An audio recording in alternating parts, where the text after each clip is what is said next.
আমাদের এই ভারত, বাংলাদেশ, পাকিস্তান, এই তিনটা দেশে এটা নিয়ে বেশি বাড়াবাড়ি করে মানুষ। কোরআনে কারীম নাজিল হয়েছে যে রাতে, সে রাতের নাম শবে কদর। সে রাতের নাম কি? আমরা যেটা বলি শবে বরাত, সব মানে রাত, বরাত মানে ভাগ্য। আসলে এটা ঠিক না। শবে বরাত নামে আসলে কোন শব্দ কোরআনে হাদিসে আমরা পাইনি। আমরা পেয়েছি লাইলাতুন নিসফি মিন শাবান। না, এ রাতের মর্যাদা আছে। আমি যত সুন্নত দেখেছি নবীজির এই 63 জীবনের বছর, জীবনের 40 থেকে 63, এই 23 বছরের কোন সুন্নত বাংলাদেশে নেই, আমি পাইনি। তবে একটা সুন্নত আমার দৃষ্টিতে ধরা পড়ে না। 10টা বছর নবী কোরআনে কারীম দিয়ে রাষ্ট্র চালিয়েছিলেন, এই সুন্নত এখনো বাংলাদেশে আসেনি। কথা বুঝতেছেন না? বুঝে হ্যাঁ করলেন। বলেন তো, 10 বছর নবী কোরআন দিয়ে মদিনার রাষ্ট্র চালিয়েছেন না চালাননি? নবী যেটা করেছে এটা কি? আরো জোরে বলেন। এই সুন্নত তো এখন আছে না মরে গেছে? নবীদের হাদিস ছিল যে মরা সুন্নত যারা জিন্দা করবে। এই সুন্নতের কথা বললে আপনার কাছে রাজনীতি মনে হয়? আপনি মানুষ।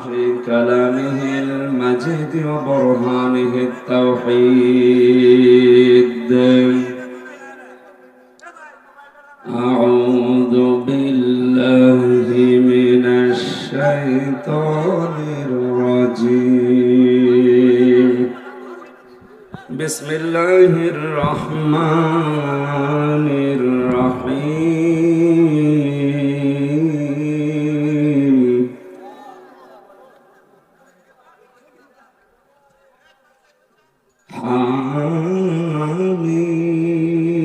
হামিম ওয়াল কিতাবিল মুবিন। ইন্না আনজালনাহু ফি লাইলাতিন মুবারাকাহ। ফি লাইলাতিন মুবারাকাতিন ইন্না কুন্না মুনজিরিন। ফিহা ইয়াফরাকু কুল্লু আমরিন হাকীম।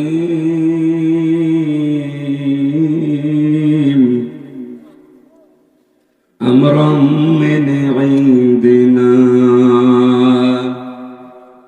ইন্না কুন্না মুনজিরিন।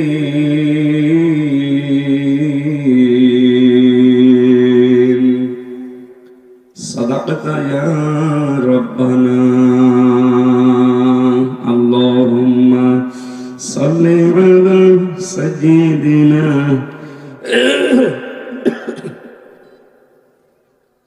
ইকদিন হালকা ইকদিন ওয়ালা লি সাইয়্যিদিনা মাওলানা।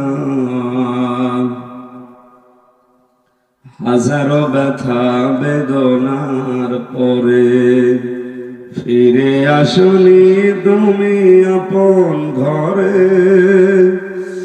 দিনের আলো তুমি ছড়িয়ে দিতে চলে গেলে মদিনায় মক্কা ছেড়ে। হে রাসূল, তোমাকে ভুলি আমি কেমন করে। খেয়ে না খেয়ে দিন প্রচারের কাজে নিজেকে দিয়ে বিলিয়ে। তায়েফের কাফেরেরা চিনল না এ আলো, দুষ্ট ছেলেদের পিছু দিল লেলিয়ে। পাথরের আঘাতে ক্ষত বিক্ষত হয়ে সারা শরীর থেকে রক্ত ঝরে। হে রাসূল, তোমাকে ভুলি আমি কেমন করে। হেরার গোহাই তোমারি ধ্যান, আসমান থেকে নামে আল কোরআন। ভাঙলো সবার ভুল তোমারই পরে, আসলো কোরআনের ছায়া তলে।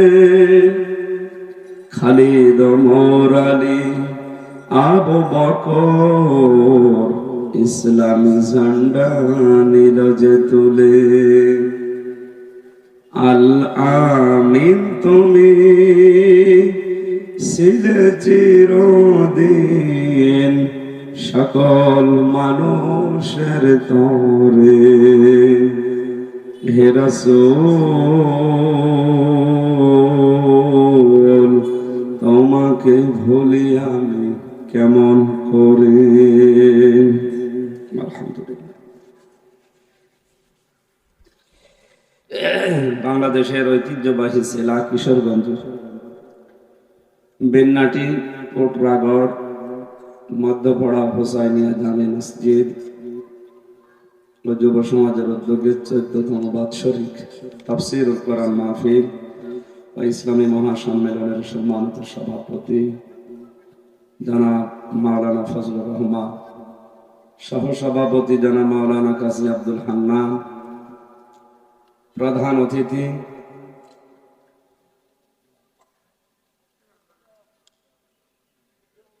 কেউ নেই নাকি? সব বিশেষ অতিথি লিখেছে। শফিকুল ইসলাম শফিক সাহেব আছে, আমাদের চেয়ারম্যান বেন্নাটি ইউনিয়ন পরিষদের। আমার ইব্রাহিম মোল্লা ভাই আছে, অন্যান্য সদস্যবৃন্দ। অনেকগুলো মানুষের নাম আছে, তো একটা একটা করে নাম বললে আর দোয়া করলে সময় লেগে যাবে। একবারে দোয়া করে দিল, ওয়ারাফা'না আলাকা যিকরাক। শুধু দুনিয়া না, এই মর্যাদা যেন দিন দিন বাড়তেই থাকে কিয়ামত পর্যন্ত। মানুষের মর্যাদা বাড়ে তার ইমানে আর আমলে। ইরফা'িল্লাহু আল্লাযীনা আমানু মিনকুম ওয়াল্লাযীনা উতুল ইলমা দারাজাত, আল্লাহু বিমা তা'মালুনা খাবীর। এই কমে দিন। সূরা মুজাদালার 11 নম্বর আয়াতে আল্লাহ জানিয়েছেন, তোমাদের ভেতরে যারা ঈমান আনবে আর যাদের ইলম অর্জন করবে, যারা, এই দুইটা শ্রেণীর মানুষের মর্যাদা দিন যত যাবে তত বাড়তে থাকবে। 750 কোটি মানুষ দুনিয়াতে, এখন মাত্র 175 কোটি আল্লাহকে বিশ্বাস করে, বাকিগুলো বিশ্বাস করে না। ওরা আল্লাহর সাথে শিরিক করে, এই জন্য ওদেরকে আমরা মুশরিক, ইহুদি, খ্রিস্টান, বৌদ্ধ বিভিন্ন জাতি হিসাবে চিহ্নিত করে ডাক দেই। এক কথায় ওরা সবাই মুশরিক। মুশরিক বলা হয় যারা আল্লাহর সাথে অন্য কাউকে শরীক হিসাবে দাঁড় করায়। মুসলমানদের ভেতরে অনেক মানুষ, আমা ইউমিনু আকসারুহুম বিল্লাহি ইল্লা হুম মুশরিকুন। এ নবী, মানুষ অনেক, ইমানদারদের ভেতরেও আপনি মুশরিক খুঁজে পাবেন। কারা? আল্লাহ যেটা পারে ওইটা অন্য কেউ পারে, এই বিশ্বাস করার নাম হচ্ছে শিরিক। আর শিরিক যারা করে তারা আরবিতে মুশরিক বলে। আমার কথা বোঝা যাচ্ছে? আমরা জানি পৃথিবীর সব অপরাধ মাফ হয়ে যায়।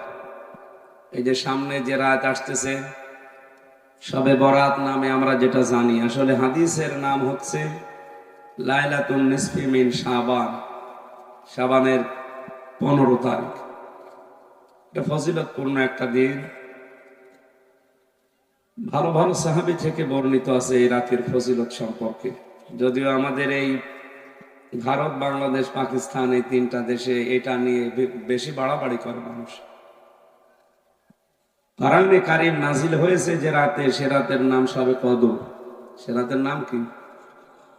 আমরা যেটা বলি শবে বরাত, সব মানে রাত, বরাত মানে ভাগ্য, আসলে এটা ঠিক না। শবে বরাত নামে আসলে কোন শব্দ কোরআনে হাদিসে আমরা পাইনি। আমরা পেয়েছি লাইলাতুন নিসফি মিন শাবান। না, এ রাতের মর্যাদা আছে। হযরত আয়েশা থেকে বর্ণিত আছে হাদিস, হযরত মুআজ বিন জাবাল থেকে বর্ণিত আছে হাদিস। অনেকগুলো সাহাবীর নাম আমি পেয়েছি। যে নাম হাদিসে এসেছে ওই নামে ডাকাই ভালো, যদিও নামটা একটু বড় হয়ে যাচ্ছে। লাইলাতুল নিসফি মিন শাবান, শাবানের 15 তারিখ, অর্ধেক মাসের অর্ধেক যেদিন, ওই দিন রাতের বেলা সারা রাত জেগে ইবাদত বন্দেগী করা, বিশেষ করে ফরজ নামাজ জামাতে পড়া, এশা আর ফজর। নবীজি জানিয়েছেন ফজর এবং এশা এই দুইটা যদি কেউ জামাতে আদায় করে, সে যেন সারা রাত ইবাদত করা সওয়াব পায়। সুতরাং এই দিন আমরা অনেকেই এশার নামাজটা পড়ে সারা রাত ইবাদত বন্দেগী ঘোরাঘুরি মসজিদ ও মসজিদ করে ফজরের নামাজের আগেই ঘুমিয়ে পড়েছি। আর বিশেষ করে বিভিন্ন জেলায় যেটা হয়, দল বেঁধে 8-9 জন 10 জন এই মসজিদ থেকে ওই মসজিদ, ওই মসজিদ থেকে ওই মসজিদে ঘুরে বেড়ায়, মনে হচ্ছে ইবাদতের বন্যা বয়ে যাচ্ছে। এর নাম কি ইবাদত নাকি? ইবাদত কি আমরা আলোচনায় যদি আসে বোঝাবো ইনশাআল্লাহ। মঞ্চে বসা আছে ওলামায়ে কেরাম, সামনে বসা মুসলমান ভাইরা, পর্দার আড়ালের সম্মানিতা মা এবং বোনেরা, প্রশাসনের ভাইরা, প্রাণপ্রিয় কিশোরগঞ্জবাসী, আমরা বলেছিলাম যাদের ঈমান আছে মানুষগুলোর মর্যাদা দিন যত যায় আল্লাহ তাদের মর্যাদা বাড়াতে থাকে, যদি সাথে এলেম থাকে। কি থাকে? ঈমানের সাথে আপনার এলেম যদি যোগ হয়, আর ঈমানটা যদি শিরিক মুক্ত হয়, দিন যত যাবে আপনার মর্যাদা আল্লাহ বাড়াবে। এই জন্য দুনিয়াদার যারা দেখবেন যাদের এলেম নেই, ঈমানের ঝামেলা আছে, দিন যত যায় তাদের মর্যাদা মানুষের কাছে কমে। কথা বুঝতেছেন?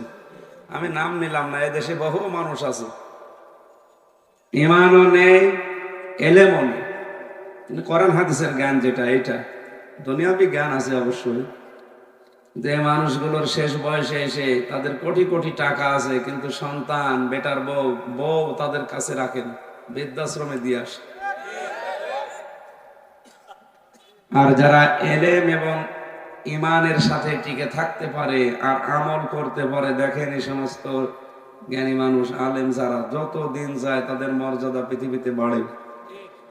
আজ পর্যন্ত কোনো আলেম বৃদ্ধাশ্রমে গেছে আমি শুনিনি, আপনি শুনেছেন? না। আর আলেম যারা সত্যিকারের আলেম, আপনি তাদের দিকে তাকান, কি সম্মান আল্লাহ তাদের বাড়িয়েছে। যার তেতুল হুজুর বলে জানতেন, কি নাম জানো? মাওলানা আহমেদ শফি রহমতুল্লাহ আলাইহি, হাজার হাজার আলেমের উস্তাদ। এ লোকটার যে সম্মান শেষ বয়সে, 100 বছর বয়স পার হয়ে গেছে, ওই বয়সের যদি দুনিয়াদার কোনো মানুষ হইতো ওর কাছেও যেত না। আর এনার জুতা টানার জন্য হাজার হাজার ছাত্র দাঁড়িয়ে আছে। এই জন্য যাদের নাম বললাম, এই মানুষগুলোর শুধু দুনিয়া আমরা চাই না, মরণের পরও এদের সম্মান যেন বাড়ে, সেই কাজ দুনিয়ায় করার তৌফিক আল্লাহ দান করেন, আমিন। দরুদ আর সালাম পড়ছি আমাদের নবী মুহাম্মদ রাসূলুল্লাহ সাল্লাল্লাহু আলাইহি ওয়াসাল্লামের প্রতি। আমরা যে কথা বলি এখান থেকে একটা শিক্ষা বের করে নিই। নিসফে লাইলাতুল নিসফি মিন শাবান যে শব্দটা হাদিসে এসেছে, এটা নিয়ে যেহেতু আপনাদের এই এলাকা, এটা ময়মনসিংহ বিভাগে মানে নাকি ঢাকা বিভাগে, হয়তো ময়মনসিংহ, কিশোরগঞ্জ, নেত্রকোনায় এই লাইনটা একটু ঝামেলা আছে। বিশেষ করে এই যে পাশে যে জেলা ব্রাহ্মণবাড়ি, যত গরম সুন্নি ঠান্ডা সুন্নি সব ওই দিকে। এরা মনে করে আমরাই সুন্নতের উপরে আছি, আসলে সুন্নত কি এটা কোনোদিনও ভাবেও না। খালি ইয়া নবী সালাম আলাইকা পড়লে সুন্নত হয়ে গেল, মহব্বত হয়ে গেল। মান তামাসসাকা বিসুন্নতি ইনদা ফাসাদি উম্মতি ফালাহু আজরু মিয়াতি শাহীদ, হাদিস তিরমিজি শরীফ। নবীজি বলেন আমার উম্মতের যখন দুরবস্থা চলবে, ওই সময় যদি কেউ একটা মরা সুন্নাত জিন্দা করতে পারে, তার আমলনামায় 100 গলা কাটা শহীদের সওয়াব দেওয়া হয়। আপনি হাদিসের লোড কি চিন্তা করছেন? কত বড় কথা। একজন যদি শহীদ হতে পারে সে জান্নাতে যাবে, তাও বিনা হিসাবে, বিনা বিচার, কারণ শহীদের কোনো বিচার নেই, হিসাবও নেই। কিয়ামতে যখন উঠবে, ওর রক্ত মাখা শরীর দেখে বিভিন্ন জায়গায় কাঁটা থাকবে, ওই জায়গা থেকে রক্ত ঝরবে। আল্লাহ পাক ডাক দিয়ে বলতে, কি বান্দা, এত রক্ত তোমার শরীরে কি করেছো? লোকটা বলবে, রব্বুল আলামিন দুনিয়ায় তোমার দ্বীন কায়েম করতে গিয়ে কাফেরদের বিভিন্ন অস্ত্রের আঘাত আমার শরীরে এসে লেগেছিল, কেউ রাবার বুলেট চলেছে, কেউ গুলি, কেউ বন্দুক দিয়ে বিভিন্ন কায়দায় আমাকে মারার জন্য চেষ্টা চালিয়েছে। যে সমস্ত জায়গায় অস্ত্রের আঘাত লেগেছিল ওই জায়গা দিয়ে এখন রক্ত পড়ছে। আল্লাহ পাক ওই বিচারের ময়দানে ডাক দেবে, বান্দা তোমার অন্তরের ভেতরে তোমার স্ত্রী, সন্তানাদি, দুনিয়ার মায়া মহব্বত, এগুলোর মায়া বেশি হয়নি? তোমার মায়া ছিল আমি আল্লাহর দ্বীনের জন্য শেষ পর্যন্ত নিজের সবচাইতে দামি মহব্বতের জিনিস জীবনটাও দিয়ে দিলে। আজকে তোমার আর কোনো বিচার নেই, হিসাব নেই, বিনা বিচারে আমার জান্নাতে চলে যাও। শহীদদের জন্য। কাদের জন্য?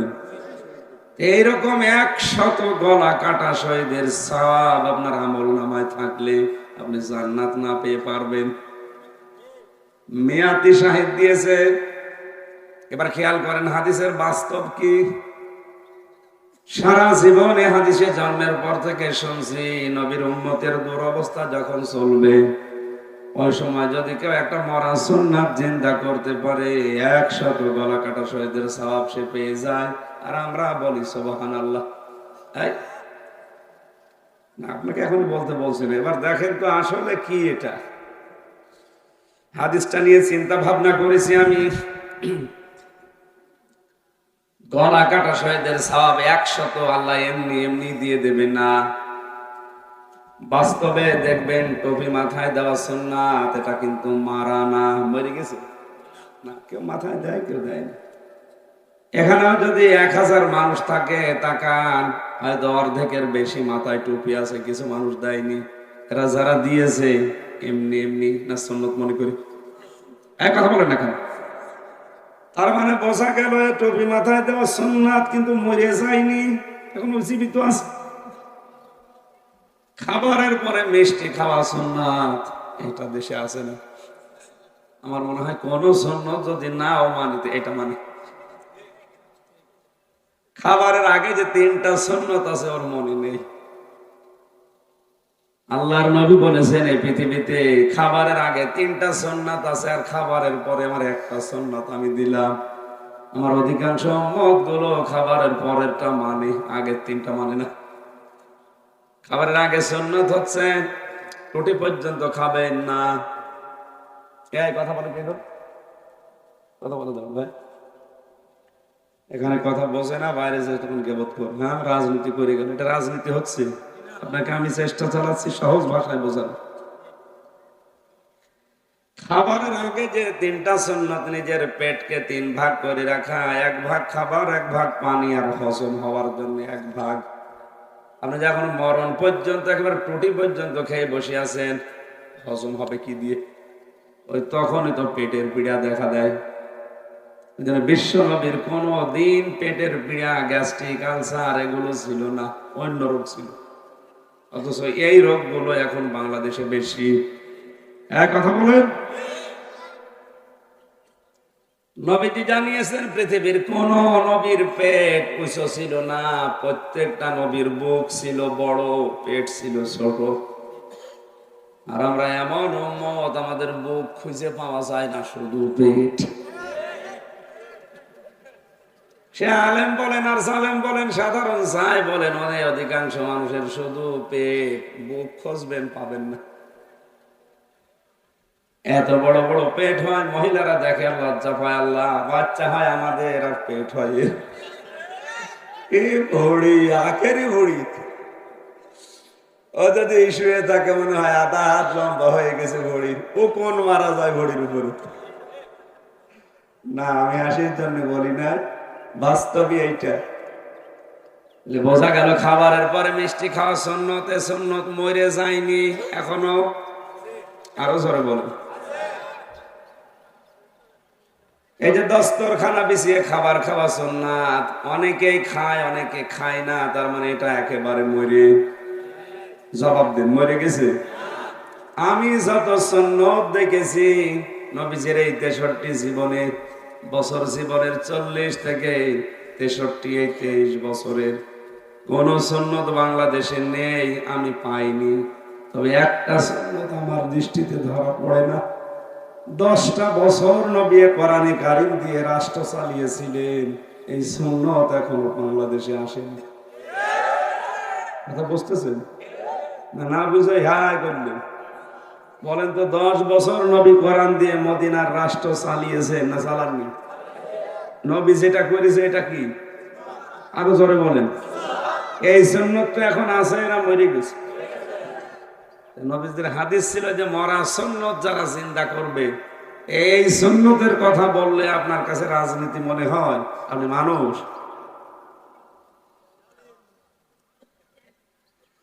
আমার বন্ধুরা, যে কথা বোঝানোর জন্য এই পয়েন্টটা নিয়ে আসলাম, যে মানুষগুলো সুন্নত সুন্নি বলে চিল্লাচ্ছেন, আপনার জীবনে আসলে কি টার্গেট আছে যে 10 বছর বাংলাদেশ কোরআন দিয়ে চলুক? না, আপনি তো এই লাইনে নেই। আপনি আছো হো হো, এটা আছে। এগুলো পুরাটা ভণ্ডামি, সিটারি, বাটপারি আর ধোকাবাজি ছাড়া কিচ্ছু না। এখন এই কথা শোনার পরে যারা সাধারণেরা যদি বলে হুজুর হুজুরে কামড়া কামড়ি করে, আরে ও হুজুর কে বলিস? হ্যাঁ, ওটা তো সত্য গোপনকারী। আর পৃথিবীতে যারা সত্য গোপন করে সব চাইতে আল্লাহ রাগান্বিত হন তার প্রতি বেশি। এমনকি কোন হক কথা যদি কেউ জানার পরেও না বলে, সে আল্লাহর দৃষ্টিতে, রাসূলের দৃষ্টিতে বোবা, শয়তান। আল্লাহ আমাদের কথাগুলো বোঝার তৌফিক দাও, আমিন। লাইলাতুন নিসফে মিন শাবান সম্পর্কে যে কথাগুলো হাদিসে আছে, হযরতে আয়েশা সিদ্দিকা রাদিয়াল্লাহু তাআলা আনহা থেকে বর্ণিত হাদিস। তিনি বলেন, গভীর রজনীতে দেখি বিশ্ব নবী আমার পাশে নেই। খুঁজলাম আশপাশে, দেখি নেই, উনি নামাজেও দাঁড়িয়ে নেই। চলে গেলাম, পাশেই কবরস্থান ছিল। জান্নাতুল বাকিতে গিয়ে দেখি নবী ওসর নয়নে কাঁদতেছে হাত তুলে। আমিও মোনাজাতে শরীক হলাম। মোনাজাত কমপ্লিট করার পরে জিজ্ঞাসা করলাম, হে নবী, আপনি এত রাতে কাঁদেন কেন? নবীজি বলেন, আয়েশা, তুমি কি জানো আজকে কোন রাত? শাবান মাসের 15 তারিখ, লাইলাতুন নিসফে মিন শাবান। এর মর্যাদা আছে। জিবরাইল আমাকে জানিয়েছে, রাতে মহান আল্লাহ তার বান্দা বান্দীদের মাফ করে দেন, শুধু 2 প্রকার মানুষ বাদ দিয়ে। কিশোরগঞ্জবাসীর সামনে কিন্তু রাত চলে এসেছে প্রায়। আপনি যদি ওই 2 প্রকারের কোন এক প্রকারে পড়ে যান, আপনার এই রাতের ইবাদতেও মাফ হবে না। সুতরাং আমরা যদি মাফ পেতে চাই, জান্নাতের আশা করি, এই 2 শ্রেণীর বাইরে থাকা লাগবে। 1 নম্বরে যারা শিরিক করে, যারা মুশরিক। আর এটা এখন সারা দেশে তালে তালে চলছে। শিরিকের এক কথায় সংজ্ঞা কি বলেছিলাম? আল্লাহ যেটা পারে ওইটা অন্য কেউ পারে, এই বিশ্বাস করার নাম কি? আরো জোরে বলেন। এরকম হাজার হাজার কাজ দেশে এখন হচ্ছে। আল্লাহ যেটা পারে ওইটা অন্য কেউ পারে, বিশ্বাস করার নাম যদি শিরিক হয়। এ দুনিয়া চালাতে পারে কে? আলা লাহুল খালকু ওয়াল আমরু। আমি আল্লাহ বানিয়েছি, হুকুম আমি চালাবো। সুতরাং আল্লাহর হুকুম বাদ দিয়ে যারা নিজেরা নিয়ম নীতি বানিয়ে দুনিয়া চালাতে চায়, এরা মুশরিক। কি আর ব্যাখ্যা করা লাগবে? এবার আপনি নিজে ভাবেন তো, আপনি আসলে মুমিন না মুশরিক? কোরআনে কারিমে সূরা আলে ইমরানে আছে 154 নম্বর আয়াতের মাঝের অংশে আছে, ইয়াকুলুনা হাল্লানা মিনাল আমরি মিন শাইইন কুল ইন্নাল আমরা কুল্লাহু লিল্লাহ। হে নবী, দুনিয়ার মানুষেরা আপনাকে জিজ্ঞাসা করে যে ব্যক্তি, পরিবার, সমাজ, রাষ্ট্র চালাতে গেলে তো আইন লাগে। এই আইনগুলো বানানোর ক্ষমতা আমাদের আছে? আপনি বলেন না, কুলিন্নাল আমরা কুল্লাহু লিল্লাহ। আইন বানাতে পারে শুধুমাত্র আল্লাহ। আল্লাহর এই দায়িত্বকে যারা নিজের ঘাড়ে তুলে নিয়ে আজ মাস্তানি করছে, এরা মুশরিক। আসতে বলেন। মুশরিক মারা গেলে জানাজা পড়া জায়েজ আছে? কবর দেওয়া? এবার বলেন তো এদেশে যে হিসাব জরিপ চলছে এখন এই আয়াত অনুযায়ী আল্লাহ যেটা পারতো ওইটা অন্য কেউ দায়িত্ব নিলে আপনি নিজেই বলছেন সংজ্ঞা অনুযায়ী লোকটা মুশরিক হয়ে যায়। আর মুশরিকের জানাজা পড়া যায় না। নবীজি নিজের আপন চাচা মুশরিক ছিল আবু তালেব, জানাজার জন্য গেছে, হাত তুলেছে মোনাজাতে। আল্লাহ বলেন হাত নামান। কার জন্য হাত তুলেছে?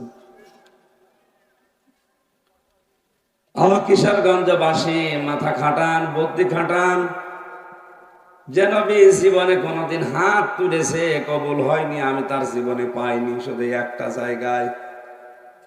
যখনই হাত তুলেছেন সঙ্গে সঙ্গে আমার আল্লাহটা কবুল করে নিয়েছে। এমনকি হাত তোলা লাগে নাই, মনের ভেতরে কামনা বাসনা আসলেই কবুল হয়ে যেত। এত সম্মান মর্যাদা আল্লাহ তাকে দিয়েছিলেন। তিনি যদি বলতেন হ্যাঁ, হালাল হয়ে গেছে। যদি বলতেন না, তামাম দুনিয়ার মানুষের জন্য এটা হারাম। তিনি সারে ছিলেন শরীয়ত প্রণেতা। এত বড় পাওয়ার যার, এই লোকটা হাত তুলে বসে আছে, আল্লাহ বলছে হাত নামান। অথচ বাংলাদেশে আমরা দেখি কত টাটকা মুশরিক মরে যায়, আর আমরা জানাজা করে কবরে দিয়ে 10টা গরু জবাই করে জান্নাতে দিয়ে আসি, মনে হয় কন্ট্রাক্টর নিয়েছে। এটা পুরা ধোকাবাজি, বাটপারি ছাড়া কিচ্ছু না। আপনার একটু একটু চিন্তা আসে না যে নবী এত বড় পাওয়ারফুল নবী, আল্লাহর পরে যার স্থান, তিনি হাত তুলে বসে আছে চাচার জন্য। চাচা মুশরিক, এই জন্য আল্লাহ হাত ফেরত দিচ্ছে। আর আমির হামজা দোয়া করলে আপনি জান্নাতে চলে যাবেন 10টা গরু জবাই করে দিয়ে। কোথায় পেয়েছেন ভণ্ডাম? এদের শিরিক বন্ধ করা লাগবে। ক্ষমতার উৎস আল্লাহ, এই কথা যারা বিশ্বাস করে না, ক্ষমতার উৎস জনগণ, এই কথা যারা বলে এরা মুশরিক। আমার তো হিসাব অনুযায়ী দেখছি দেশে 100 ভাগের 80-85 জন মুশরিক। অথচ এদেরই জানাজা হয়, এদেরই কবরে দেওয়া হয়। আর ওর ছেলে মেয়ে আত্মীয় স্বজন মনে করে এত বড় হুজুর যখন দোয়া করিস আল্লাহ জান্নাত না দিয়ে পারলেন। এত বড় হুজুর, নবীজির চাইতে বড় হুজুর আমি? কোন পাগলামিতে আছেন? আপনাকে তো আমি বাঁচার জন্য বলছি, আর আপনি উল্টা দিকে না এদের রাষ্ট্রের বিরুদ্ধে কথা বলে। এটা আমি যা বলছে আমার আমার ভেতরে লাগছে। নিজের দিকে টেনে না নিয়ে বাস্তবের সাথে মিলান, এইটাই কিন্তু আসল কথা। এটা ওরা বলতে চায় না। খুলনায় রূপসাতে এক মাহফিলে সভাপতি আমার কানে বলছে, হুজুর স্বামী স্ত্রীর গন্ডগোল কেন হয় বলেন তো, আর এটা সমাধান করার পদ্ধতি কি? সূরা নিসার 34-35 নাম্বার আয়াতটা আমি তাফসীর করলাম যে এই কারণে গন্ডগোল হয়, আর এই কারণ হচ্ছে তার সমাধানের নিয়ম। রাতে আমার একবার খাবার খেতে গেলাম, দেখি মুখ গোমরা করে আছে, কথা বলে না। কি হয়েছে আপনার? হুজুর আমার বউর সাথে যে আমার গন্ডগোল হয়েছে দিনের বেলায়। আপনি জানলেন কি করে? না, আপনি যা যা বললেন সব আজকে আমার হয়েছে। অবশ্যই আপনাকে কেউ বলে দিয়েছে। আমাকে কেউ বলে দিয়েছে? হ্যাঁ বলেছে একজন। 1500 বছর আগে কোরআনে কারিমে আল্লাহ নিজেই বলেছেন যে এই কারণে গন্ডগোল হয়। যদি তালাক দিতে চাও তাহলে এই পদ্ধতি অবলম্বন করো। একবারে রাগ হলেই তালাক বলো না। তালাক দেওয়ার স্টেপ গুলো দেখেছেন? আল্লাহ পাক বলে যদি কেউ তালাক দিতে চায়, কোন স্ত্রীর সাথে আর সম্ভব হচ্ছে না সংসার করার, প্রথম নাম্বারে তাকে ওয়াজ করবেন, ফাইজুহুন্না ওয়াহজুরুহুন্না ফিল মাদাজি।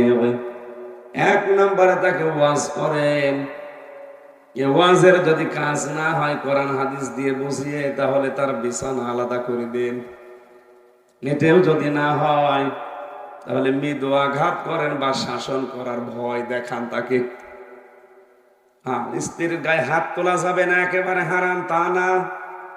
4 কারণে বউ মারা যায় যাচ্ছে। যদি ফরজ নামাজ না পড়ে, ফরজ রোজা না রাখে, ফরজ পর্দা যেটা এটা না করে, আর স্বামীর জায়েজ হুকুম যদি না মানে। কয়টা কারণ? এই 4 কারণে বউ আপনি পিটাতে পারবেন, তাহলে একেবারে মাথা থেকে পা পর্যন্ত না। 4টা জায়গা বাদ দিয়ে মাথায় মারা যাবে না, মুখে মারা যাবে না, বুকে মারা যাবে না, পিঠে মারা যাবে না। বললাম হুজুর জায়গা কই? আছে। এই যে মাথা থেকে শুরু করে পা পর্যন্ত। তা মারবেন কি দিয়ে? কোদালের আষাঢ়ি। 1 লাখে ফতোয়া দিয়ে বলছে হুজুর 1 বিঘত পরিমাণে লাঠি দিয়ে মারার কথা বললেন, কোন অসুবিধা নেই, ইলাস দিয়ে ধরে বড় করে মারব না। মানে মারা নিষেধ আসলে। এগুলো সতর্কর জন্য আল্লাহর নবী আল্লাহ পাক নিজে জানিয়েছেন। বলে মাথা থেকে শুরু করে পা পর্যন্ত মারা যাবে, মৃদু আঘাত করতে হবে, মেশাক পরিমাণ লাঠি দিয়ে, তাও নিজের হাত দিয়ে ধরি, অন্যের হাত না। তার মানে সেরকম লাগবে না। আমার মনে হয় মমতাজ মার্কা মহিলা যার বউ, ওরে এই লাঠি দিয়ে যদি আপনি মারেন, বলবো আমার কাতু কুতু লাগছে। ও টের পাবে কিছু? এত বড় বড় লাঠি দিয়ে পিটিয়ে মানুষ কিছু করতে পারে না। আরে 1 বিঘত।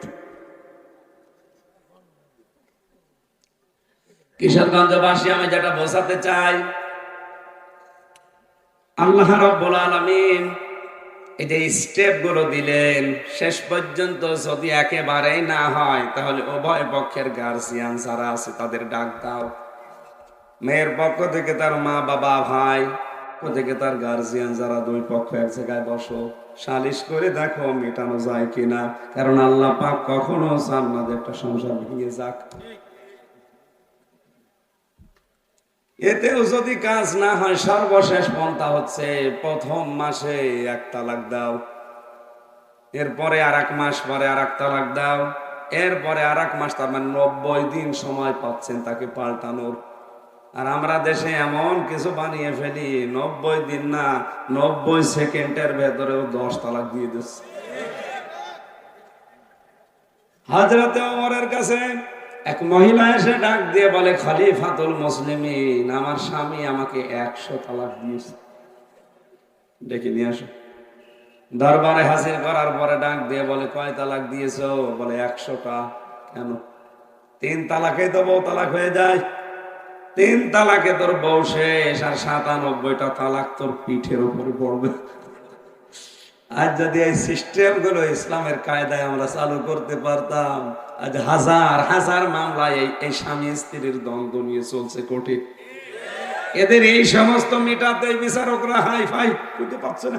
আমাদের বিচার করবে কখন? 1 মামলা তুলতে লাগে 3 মাস, 5 মাস, 6 মাস, 1 বছর লাগে। তো এই কারণে হাজার হাজার মামলা এখন পড়ে আছে। বুঝলেন, আমরা সতর্ক হলে মামলাগুলো কমে যাবে। পারিবারিক জীবনে এ বিষয়টা যদি একটু খেয়াল করে চলা যায়, আজ হাজারো পরিবারে পরকীয়া প্রেম চলছে শুধু স্ত্রীর উদাসীনতার কারণে। স্বামী স্ত্রীর কাছে যে রেসপন্স পাওয়ার কথা, যে সম্মান, যে আদর, ভালোবাসা, যে সময়, এটুকু পেতে পারে না, পায় না। এই জন্য বাস্তবে সে অন্য মহিলার কাছে লাইন করে। এই এলাকায় মনে হয়নি?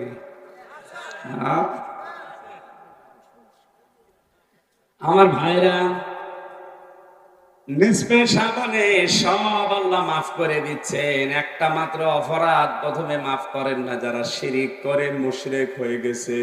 আপনি আর যাই করেন, অন্তত শিরিক করবেন না। নবীজি জানিয়েছেন, তোমাকে যদি কেউ আগুন লাগিয়ে দেয় গায়ে, টুকরা টুকরা করে ছড়িয়ে ছিটিয়ে দেয়, এরপরেও তুমি শিরিক করো না, কারণ শিরিক করলে তার জন্য জান্নাত হারাম। অথচ গোপনে ইনডাইরেক্ট ভাবে আমাদের দেশে আজ শিরিক কিভাবে ঢুকতেছে। ভাস্কর্যের নাম নিয়ে বিভিন্ন মোড়ে মোড়ে মূর্তি তৈরি করে মানুষকে শিরিক করাতে বাধ্য করছে। কে বলেছে একটা মানুষ মারা যাওয়ার পরে তার ছবি, তার মাটি দিয়ে, লোহা দিয়ে বানিয়ে রাখতে হবে? কে বলেছে আপনাকে বলেন তো? একটা সম্মান হইলো তো। আর 2 দিন পরে তো কাকে ওর উপরে বসে প্রসাব করবে, পায়খানা করবে। আর শুধু এতটুকুই না, আপনার ক্ষমতা যখন শেষ হয়ে যাবে, অন্য কেউ আসবে, ওইটা আর রাখবে, ভেঙ্গে চুরে রাস্তায় রাখের নিচে দেবে। নিজের সম্মান, আপনার নিজের নেতাদের সম্মান নিজে নষ্ট করে জাতিকে আপনি মুশরিক বানাবেন না। এটা যাদের কালচার মুশরিকদের, তারা করুক। আমরা 96% মুসলমান এদেশে, কোন শিরকের সাথে আমাদের সম্পর্ক থাকা ঠিক না। দ্বিতীয় নম্বরে আল্লাহর নবী বলেন মুশাহিন, যে মানুষগুলো দুনিয়ায় হিংসা করে, হিংসা তো দেশে নেই, আমার হক অন্য কারো যেন না হয়, শুধু আমি খাবো আমি পরবো, অন্য কেউ যেন না খায় না পরে, এই ধান্দায় যারা আছেন তারা এনএসপি সাবানেও মাপ পাবেন না। আল্লাহ আমাদের হেফাজত করুন, বলেন আমিন। সূরা দুখান থেকে মাত্র 5টা আয়াত পড়েছি। কোরআনে কারিমের কথা বলতে গেলে আমার বাবাও যদি অপরাধী হয় আমার বাবারও লাগবে। কথা বলেন না কেন? আমি তো শক্ত কথাগুলো আল্লাহ যেভাবে শক্ত ভাবে বলেছেন বলতে চাই, এই কারণে আপনি যেন থেমে যান। সূরা দুখান শব্দের শাব্দিক অর্থ হচ্ছে ধোঁয়া। দোকান মানে কি? এই যে ধোঁয়া ওঠে না, এখান থেকে তাদখীন, তার মানে ধূমপান, বিড়ি যেটা বলে, তাহলে বিড়ির নামও কোরআনে আছে, তাহলে বিড়ি খাওয়া যায়। এই যে তাদখীন মানে ধূমপান, ধূম মানে ধোঁয়া, পান মানে খাওয়া পান করা। ধোঁয়া যারা পান করে এদেরকে আমরা ধূমপায়ী বলি। কিয়ামতের আগে একটা ধোঁয়া দিয়ে আল্লাহ তামাম দুনিয়া অন্ধকার করে দেবে, তার নাম তাদখীন বা দুখান। আল্লাহ আলোচনা করছেন এই সূরার ভেতরে প্রায় 27টা। কান খাড়া করে কোরআনের আয়াতগুলো বোঝার জন্য চেষ্টা করেন। হামিম ওয়াল কিতাবিল মুবিন। আল্লাহ পাক বলেন হামিম, এগুলোর অর্থ আমি আল্লাহ ছাড়া কেউ জানে না। যদিও কোন মুফাসসির বলেছেন হামিম এটা আল্লাহর নবীর নাম। বিশ্ব নবীকে পড়া কোরআনে আল্লাহ 7টা নামে বিশেষভাবে সম্বোধন করেছিলেন। ইয়াসিন, তাহা, আহমদ, মুহাম্মদ, মুজাম্মিল, মুদাসসির আর আব্দুল বা আব্দুল্লাহ। কয়টা? তাহলে হামিম এটা নবীজির নাম না, এটার অর্থ আমরা জানি না, আল্লাহ জানে। কোরআনে এরকম অক্ষর আছে 29টা। কয়টা? এবার আসেন মূল কথা। আল্লাহ শুরু করছেন ওয়া, এটা শপথ। আল্লাহ কসম দিচ্ছেন, শপথ করছেন। ওয়াল কিতাবিল মুবিন, কিতাবের আগে আছে আলিফ লাম। কিতাবের আগে কি? এই আলিফ লাম দিয়ে আল্লাহ নির্ধারিত করে দিয়েছে এই পৃথিবীতে স্পষ্ট কিতাব মাত্র একটা। কয়টা? কোরআনে কারিমকে আল্লাহ উদ্দেশ্য করছেন যে কোরআনে কারিম স্পষ্ট কিতাব, অথচ আমরা এখানে যারা আছি হাতে গোনা 5-7 জন বাদ দিয়ে কোরআন সবার কাছে স্পষ্ট না অস্পষ্ট? বলেন বলেন। অস্পষ্ট হয়ে আছে, আমরা বুঝি না। কোরআনে কারিম যারাই বোঝে, যারা এর স্পষ্ট ভাষাগুলো আয়ত্ত করেছে, আপনি দেখবেন তারা আবার গোপনে থাকে না, অস্পষ্ট থাকে না। দুনিয়ার জীবন যত কঠিন হোক তারা ওপেন হতে চায়, স্পষ্ট হতে চায়। দেশের অবস্থা দেখে অনেকেই বড় বড় মাওলানা পর্যন্ত বলছে হুজুর দোয়া করেন, দেশের অবস্থা ভালো না, দিনকাল ভালো না, গোপনে আছে। কি আছে? আরে ভাই, দিনকালকে 1500 বছর আগে এর চাইতে ভালো ছিল। তখন তো করাত দিয়ে মানুষ ছিঁড়ে ফেলতো। কথা বলেন না কেন? কঠিন অবস্থা সাহাবায়ে কেরামের জীবনে গেছে, তার 100 ভাগের 1 ভাগ আপনি এখনো পাননি। যারা পাচ্ছে তাদের কথা আলাদা, আপনার জীবনে তো তাদের 100 ভাগের 1 ভাগও আসেনি। এজন্য স্পষ্ট কিতাবের কাছে যারা আসবে, যদি এটা বুঝতে পারে তামাম দুনিয়া একদিকে হলেও তাকে আপনি গোপনে রাখতে পারবেন না, সে স্পষ্ট ওপেন হতে চাইবে। আল্লাহ ঘোষণা দিচ্ছেন ইন্না আনজালনাহু ফি লাইলাতিন মুবারাকা, অবশ্যই আমি আল্লাহ একটা বরকতময় রজনীতে কোরআন নাযিল করেছি। এখানে বরকতময় রাত মানে শবে কদর।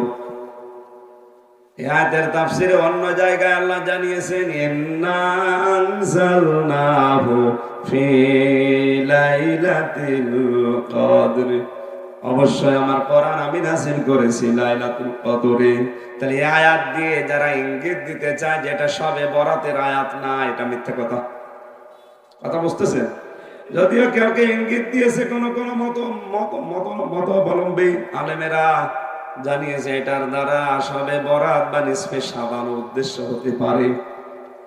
লাইলাতুল মুবারাকা বরকতময় রাত, যেটা কোরআন আল্লাহ নাযিল করেছে আমাদের কাছে স্পষ্ট, তার নাম লাইলাতুল কদর।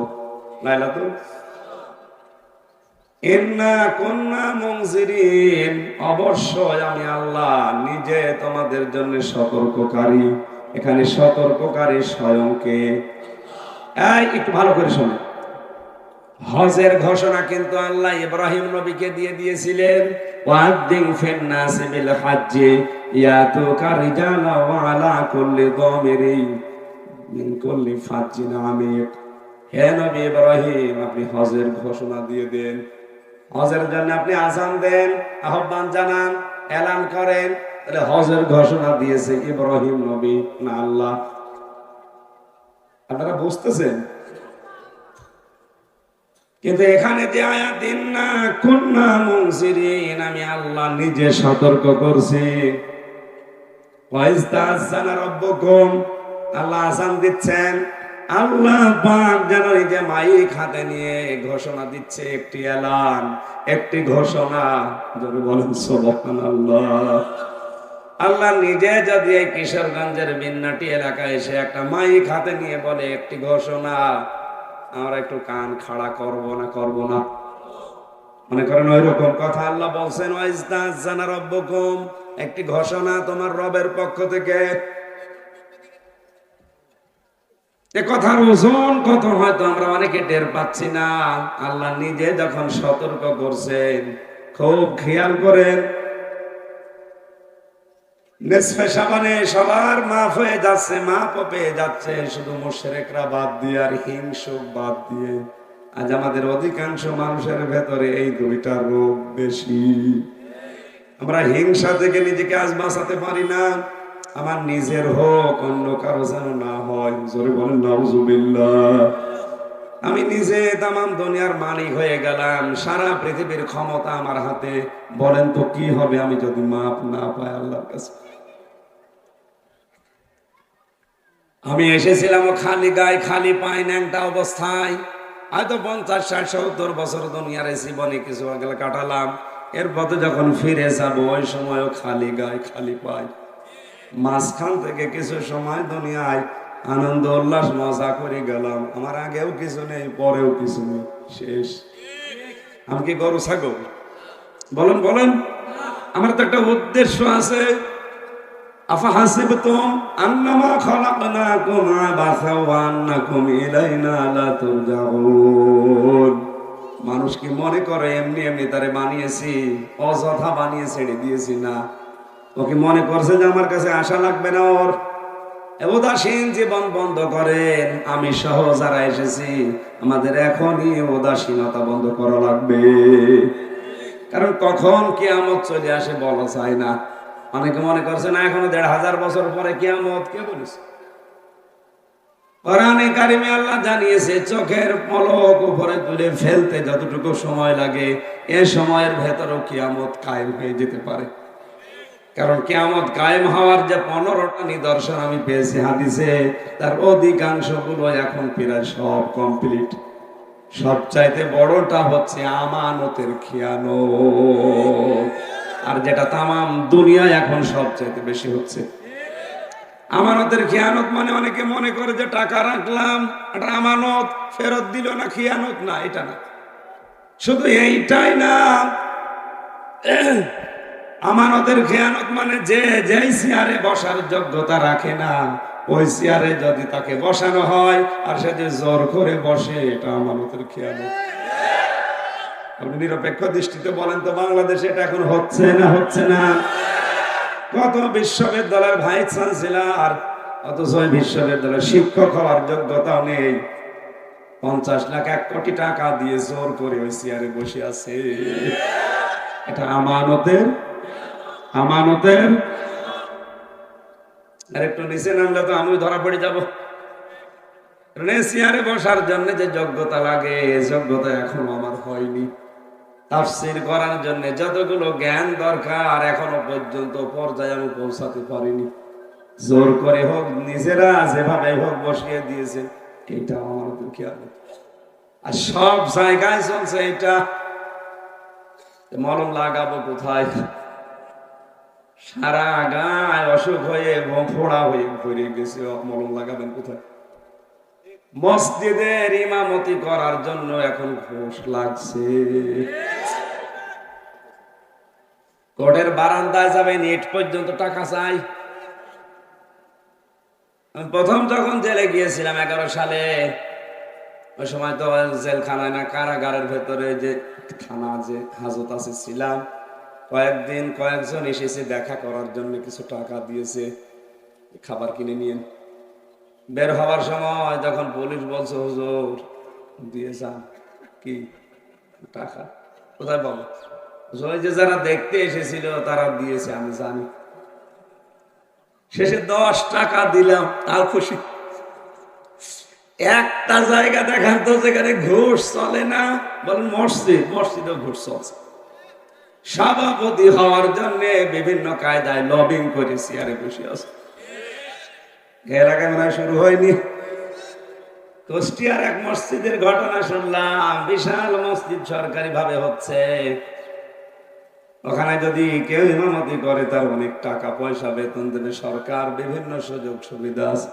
যিনি দায়িত্বে আছে তার ভাগিনা যে বলছে, মামা তুমি তো দায়িত্বে আছো, আমার এখানে লাগিয়ে দাও। মামা বলছে আমার মিষ্টি খাওয়াও, অসুবিধা নেই। ও মনে করছে মিষ্টি খেতে আর কয় টাকায় লাগবে, না 5,000 টাকায় লাগলো। মামা কত লাগবে? 10 লাখ। 10 লাখ মিষ্টি খেতে যদি 10 লাখ লাগে, তুমি দই খেতে কত চাবা? এই চলছে আমাদের অবস্থান। আর সব চাইতে সিটারি বাটপারিটা হয় বেশি আদালতে। একেবারে নিচ থেকে শুরু করে উপর পর্যন্ত যারাই দায়িত্বে আছে, এটা রেকর্ড হচ্ছে, কালকে ওদের কানে যাবে। কারণ আমি 3 বছর কারাগারে থেকে এটাই দেখলাম। যত ভালো মানুষই ধরি, টাকাগুলো খেয়ে বলে আবার দেন। সেগুলো কি করবে? কি ছতা নাতা দিয়ে আন্দাজে এক কথা বুঝিয়ে দেয়। এই 3টা বছরে আমার বাবারে ওরা ফকির করে ফেলেছে। অথচ অপরাধ কিচ্ছু জানি না, বাড়ি থেকে ধরে নিয়ে যাবো, থাক পড়ে থাক। মামলা দিয়েছেন দেন। কত চোর দেখলাম বের হয়ে চলে যায়, কত মার্ডার মামলার আসামি 3 মাসে বের হয়ে চলে গেছে। আমার সামনে জামালপুরের মার্ডার মামলার আসামি 3 মাস কয়দিনে যেন বের হয়ে চলে গেল। তারা একটা না 4টা মার্ডার করেছে, তার বউকে, তার শাশুড়িকে, তার পালিত মেয়েকে এবং তার শালাকে, 4 জনকে মার্ডার করেছে এক জায়গায়। ধরাও পড়েছে, সাক্ষী প্রমাণ সব কমপ্লিট, কিন্তু বের হয়ে গেল 3 মাস কয়দিনের জন্য চলে গেল। আমি তাদের দেখে দেখে ভাবতাম, আল্লাহ আমি কি করেছি যে 3টা বছর হয়ে যাচ্ছে, আমার হাইকোর্টে পর্যন্ত জামিন দেয় না। এদেশে আজ হাজারো লুচ্চা, হাজারো মার্ডার মামলার আসামি, খনি সন্ত্রাসী, ওদের মামলা হয় ঠিক, জামিন পেয়ে যায়। শুধু জামিন হবে না, আলেমদের হাত পড়ি একেবারে। যতদিন পর্যন্ত জিবরাইল কিছু না বলবে, থাক পড়ি। এই হয়ে গেছে জায়গা।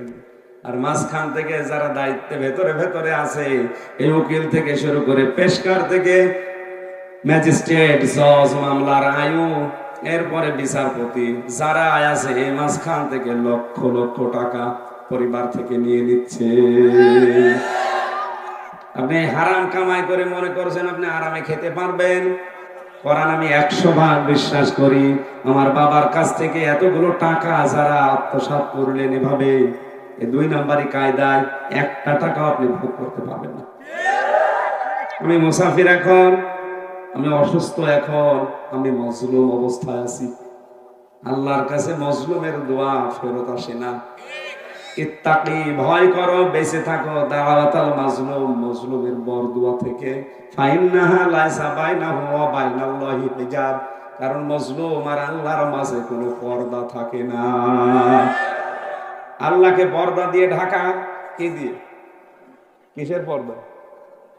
হ্যাঁ, এই দেখেন আমরা অনেকেই বলি আল্লাহ ৭০,০০০ নূরের পর্দা দিয়ে ঢাকা আছে, কিয়ামতের দিন উনি ওপেন হয়ে যাবেন বান্দাদের সামনে, এটা জানি না। পর্দা মানুষ কেন দেয় বলেন তো? এই যে পর্দাটা দিয়েছেন যেন আলো এদিকে না আসে, একটা মোটা কাপড় টাঙিয়ে দেয়, এর নাম পর্দা, যেন আলো বা নূর থেকে মানুষ বাঁচে। আর আল্লাহর পর্দায় হবে আলোর নূরে। নূর মানে কি? আল্লাহ একটা দুইটা না ৭০,০০০ যে পর্দাগুলো নূর দিয়ে আলো দিয়ে বানিয়ে রেখেছেন, তা আলো দিয়ে পর্দা বানালে দেখা যাবে না? এক কথা বলেন না কেন? আল্লাহ বলেন এই যে পর্দা, এটা আলাদা সিস্টেমের, তোমাদের জ্ঞানে ধরবে না। এই পর্দা আল্লাহ রাখে না যখন কোন মাজলুম আহাজারি করে কিছু বলতে থাকে। আজ হাজারো প্রশাসনের মানুষকে দেখি, বিচার ব্যবস্থায় যারা আছে দেখি, ওদের অধিকাংশ সন্তানগুলো বিকলাঙ্গ হয়, পাগল হয় না, উন্মাদ হয়ে যায়। এগুলো ওই মজলুমদের বরদোয়া। জেলখানায় এখনো ১০০ জনের প্রায় ৭০ জন মানুষ বিনা কারণে জেলে এই মজলুম অবস্থায় পৌঁছতেছে। ওরা রাতে তাহাজ্জুদ পড়ে দেখি হাউ মাউ করে কাঁদে, আল্লাহকে বসে বসে শুনবে শুধু। বলেন, হাদিস তো ১০০ ভাগ খাঁটি, এটা মুসলিম শরীফের হাদিস। নবীজি বলেছেন যদি কোনো মজলুম সত্যি আল্লাহর কাছে মন থেকে কিছু বলে, আর লোকটা যদি মজলুম হয়ে থাকে, তুমি আর বাঁচবা না। তুমি এখনো সাবধান হয়, মজলুমের কাছে মাপ চাও। আর বাবার কাছ থেকে যারা এতগুলো টাকা বিনা কারণে, আপনি নিজেও জানেন যে আমি কিছু জানি না, এরপরও আপনি এত টাকা পয়সা খেলেন, এই টাকা নিয়ে আপনি মনে করছেন ফ্ল্যাট বানাবেন, এমন একটা রোগ আপনার শরীরে হবে ১৪ বংশ বিক্রি করা লাগবে। মানুষ এত সাহস পায় কোন থেকে আমি বুঝি না। এই যে রক্তের ভেতরে ৫ প্রকার ক্যান্সার হয়, বিজ্ঞান এখন প্রমাণ করে দেখিয়েছে যদি ১ প্রকার আল্লাহ লাগিয়ে দেয়, এক একটা ঔষধ যত টাকা দাম। আমি নিজে এই ভ্যালোর হাসপাতালে ১ মাস ২৩ দিন ছিলাম। কত মানুষের রক্তের ভেতরে ক্যান্সার হয়েছে আমি নিজে দেখেছি। বলে ১২ মাস ১৩ মাস এখানে আছি, কোটির উপরে টাকা চলে গেছে, এখনো কোনো কুল কিনারা পাচ্ছি না। অথচ সেরকম কঠিন কিছু না। হাতের ওপর একটা ফুসকুড়ি হয়েছিল, পায়ের নিচে একটা ফুসকুড়ি হয়েছে, ওটা গেলে ফেলেছে। সিলেটে দেখিয়েছি হয়নি, ঢাকায় দেখিয়েছি হয়নি, কলকাতায় দেখিয়েছি হয়নি, বেঁচে ফেল রে। ডাক্তার পরীক্ষা করে বলছে ৫ প্রকার ক্যান্সার হয় শরীরে, তার ভেতরে এটা একটা। আপনার যা অসুখ, আপনি এই অবস্থায় থাকলে আর সর্বোচ্চ ৩ মাস বাঁচতে পারবেন, কারণ রক্তের এটা বন্ধ হয়ে যাচ্ছে। আপনি সাহস পার করতে পারেন। মানুষকে ধরিয়ে দিয়ে নিজে কোটি কোটি টাকা কামাই করছেন, মনে করেন ১০ তলা বিল্ডিং তুললে থাকতে পারবেন? আর কি করবেন থেকে বলেন তো? আপনি এসেছিলেন ন্যাংটা, যাবেনও ন্যাংটা, একথা বলবেন কেন? আল্লাহ সতর্ক করছে বিষয়গুলো দিয়ে। ইমাম মালিক রহমাতুল্লাহ আলাইহির জামানার একটা কাহিনী আমি হাদিসে পড়েছি, ভালোভাবে শুনুন। ইতিহাস গ্রন্থে আছে, ইমাম মালিকের জামানায় একটা মহিলা মারা যায়। পাশের এক জায়গা থেকে এক মহিলা তার লাশ ধোয়াতে এসেছে। কাপড় চোপড় খোলার পরে যখন পায়খানা পোশাক পরিষ্কার করিয়ে পেটে চাপ দিয়ে যখন রানের ওপরে হাত লাগিয়েছে, হাত গেছে আটকিয়ে, আর নড়ে না। ঘন্টার পরে ঘন্টা চলে যাচ্ছে, মহিলা হাউমাউ করে কাঁদছে। এলাকার যিনি ইমাম আছে তিনি বলছে আমি রায় দিয়ে দিলাম, এই মরা মহিলার চামড়া কেটে ওই জায়গা থেকে বাদ দিয়ে কবরে দিয়ে দাও। কিন্তু মরা মহিলার স্বামী আর সন্তান বলছে না, আমার স্ত্রী খুব ভালো, আমার মা খুব ভালো, মরে গেছে, আর আপনি তার মরা চামড়া কাটবেন, তাও রানের উপর থেকে হবে না। আর একটু বড় যিনি আছেন জেলা শহরে মনে করেন, তিনি ফতোয়া দিলেন এটা করার দরকার নেই, এই যে মহিলা জীবিত আছে এর হাত এখান থেকে কেটে বাদ দিয়ে দাও। এখন এই মহিলার স্বামী আর সন্তান বলে না, আমরা এসেছি উপকার করার জন্য, আর আমাদের এখন বাঁশ দেবেন, হবে না, কাটতে দেব না আমরা। আমার মা অনেক ভালো মেয়ে, আমার স্ত্রী অনেক ভালো মানুষ। ও মা বোনেরা, আপনাদেরকে এখানে একটা পয়েন্টে বলি, অনেক মেয়েরা বলে এলাকায় সবাই আমাকে ভালো বলে, শুধু খোকার বাপ আমাদের দেখতে পারে না। তোর এলাকায় সবাই ভালো বলা দরকার কি? তোর তো ভালো বলা লাগবে। এই লোকটা যদি বলে না আমার স্ত্রী কিন্তু আমার মন মতো আসলে ভালো, আপনি মনে করবেন আসলে আপনি ভালো। আর ও যদি বলে না, ও যত যা করুক, আমার মনে যে দুঃখ দিয়েছে ওরে আমি মাফ করব না, আল্লাহর কসম আপনি মাফ পাবেন না। খালি নামাজ পড়ে রোজা রেখে কালো বোরকা পরে মনে করছেন আমি জান্নাত পেয়ে গেছি। স্বামীর খেদমত করা, স্বামীর কথা মতো জায়েজ কথা মেনে নেওয়া নফল না ফরজ? নামাজ পড়া কি? তাহলে নামাজের মতো একটা ফরজ আপনি বাদ দিয়ে দিচ্ছেন খেলায় খেলায়। তাও অনেকে কিছু মনেই করে না, ডোন্ট কেয়ার, স্বামীকে গোলামের মতো ব্যবহার করে। আরে ভাই, এটা তো গ্রাম অঞ্চলের জন্য টের পাচ্ছে না, শহরে যান।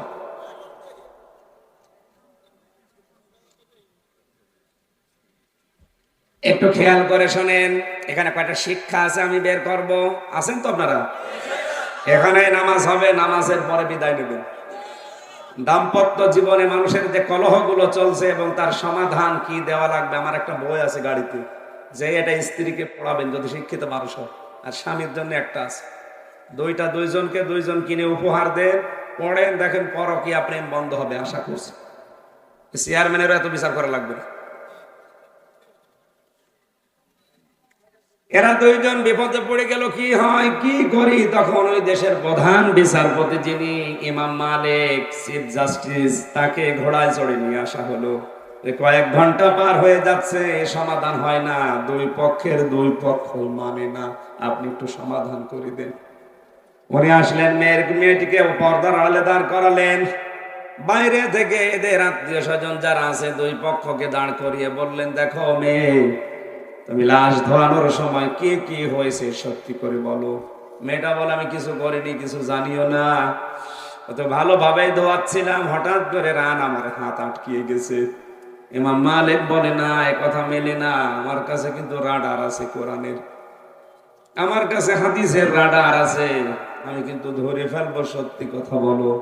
অমাইয়াকে সেবে খতিয়াতান আও ইসমান সুম্মা ইয়ারুনি বিহি বারিয়ান ফাকাদ ফাতামালা বহুতানা ওয়া ইসমান মুবিনা। আল্লাহ পাক বলেন সূরা নিসার 112 নম্বর আয়াত। এটা অনেক মানুষ আছে নিজে পাপ করে, নিজে অন্যায় করে, আর অন্যায়টা যখন হয়ে যায় তখন একটা নিরপরাধ ভালো মানুষের মাথার উপরে চাপিয়ে নিজে ভালো সাজে। এই অপরাধটা বাংলাদেশে আছে না নেই?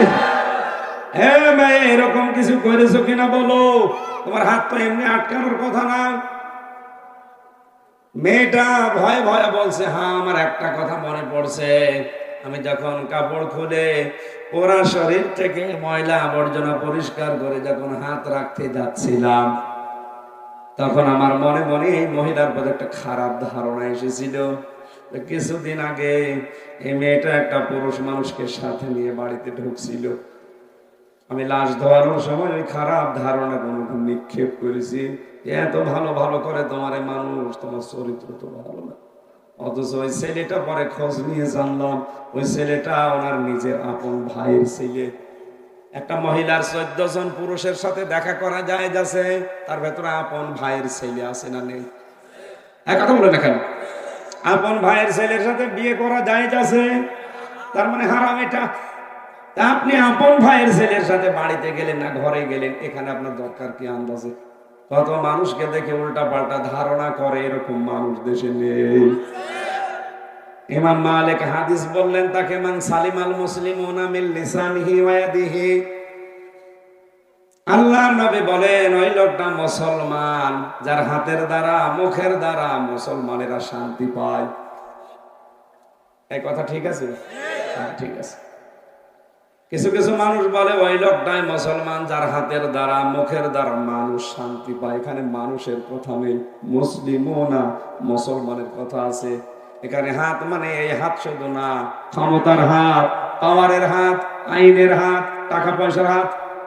আপনার এই সমস্ত হাতের দ্বারা কি আসলে মুসলমানেরা শান্তিতে আছে? আপনার মুখের দ্বারা কি আসলে মুসলমানেরা শান্তিতে আছে? অবশ্যই মুখ দিয়ে এমন কিছু নিক্ষেপ করেছে এই মহিলার উপরে, এই গোনাটার কারণে আল্লাহ তোমার আটকিয়ে দিয়েছে। আমার মনে হয় যদি সিস্টেম এখন চালু থাকতো, কত মানুষের হাত কত জায়গায় আটকিয়ে যেত। মেয়েটাকে ডাক দিয়ে বলে, তুমি যখন অপরাধ করেছ মাপ আমার কাছে আর চেয়ে হবে না। আল্লাহর কোরআনে যে বিচার ব্যবস্থা আছে আমি ওইটা দিয়ে বিচার করব। সূরা নূরের 4 নাম্বার আয়াত তেলাওয়াত করে তিনি জনগণকে শোনালেন, ওয়াল্লাযীনা ইয়ারমুনাল মুহসানাতি সুম্মা লাম ইয়াতু বিআরবা'তি শুহাদা ফাজলিদুহুম সামানিনা জালদা ওয়ালা তাকবালু লাহুম শাহাদাতান আবাদা।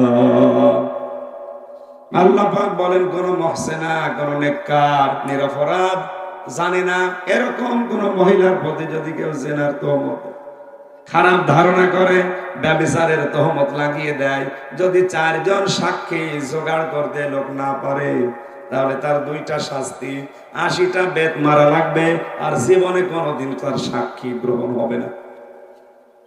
আজ বলেন তো, এই আয়াতটা যদি রাষ্ট্রীয়ভাবে চালু থাকতো, কত মানুষকে আজ মিথ্যা মামলা দিয়েছেন আর তহমত, ধর্ষণের মামলা দিয়ে বিনা কারণে আপনি জেলে রেখে দিয়েছেন।